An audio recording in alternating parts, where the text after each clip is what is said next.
Some 200 years ago, a very unusual mummy was discovered in Mammoth Cave, Kentucky.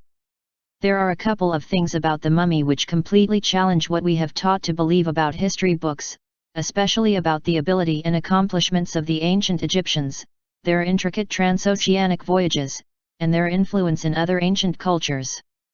The mummy known as Fawn Hoof is considered by many as evidence that history books are wrong, and that we are being given filtered information when it comes to ancient civilizations and the origins of mankind. The mummy was mentioned in the book Prehistoric Mummies from the Mammoth Cave Area, by Angelo I. George, where the author indicates that the mummy was found in the cave in September of 1811. According to George, the ancient mummy was given the name Fawn Hoof in 1815 and that thousands of people saw the mummy as it was put on display.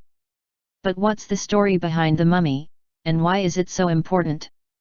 Sometime between 1811 and 1813, different authors vary on the date, a group of miners was working inside one of the Kentucky caves known as Short Cave.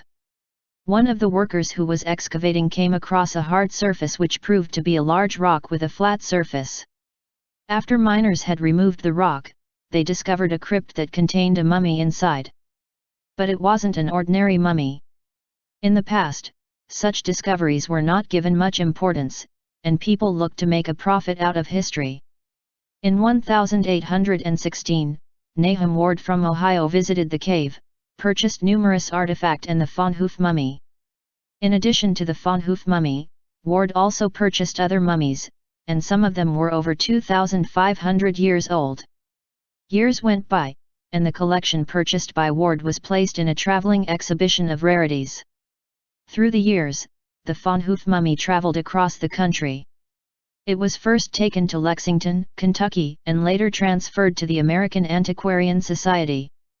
In 1876, the Fawn Hoof mummy was transferred to the Smithsonian Institution by Isaiah Thomas, founder of the American Antiquarian Society. Due to the fact that the mummy was inadequately cared for, and because it was transported a lot, the mummy suffered damage. Researchers at the Smithsonian examined the mummy, dissected it and reported their findings. At some point after that, like many other things that challenge history, the Fawn Hoof mummy was completely lost. According to initial reports, the mummy was found to have been a woman of around 6 feet in height. The mummy was wrapped in deerskin, which in turn was decorated with leaf and vine patterns.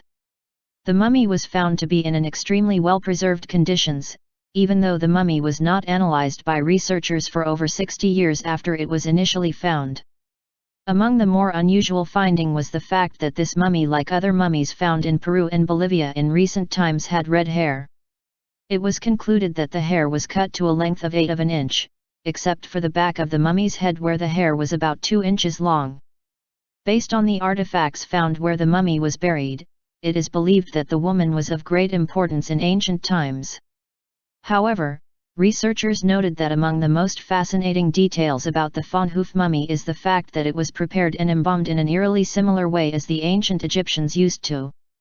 Reports indicate that the hands, ears, fingers, and rest of the body were dried, but extremely well preserved. But how is it possible that the mummy was lost? Is it possible that the mummy challenged historical doctrines set into place by certain institutions? Many people believe that the Fawn Hoof mummy is one of the many indicators which proves that thousands of years ago, before written history, ancient cultures around the globe were intricately connected and that transoceanic voyages occurred much sooner than mainstream scholars are willing to accept.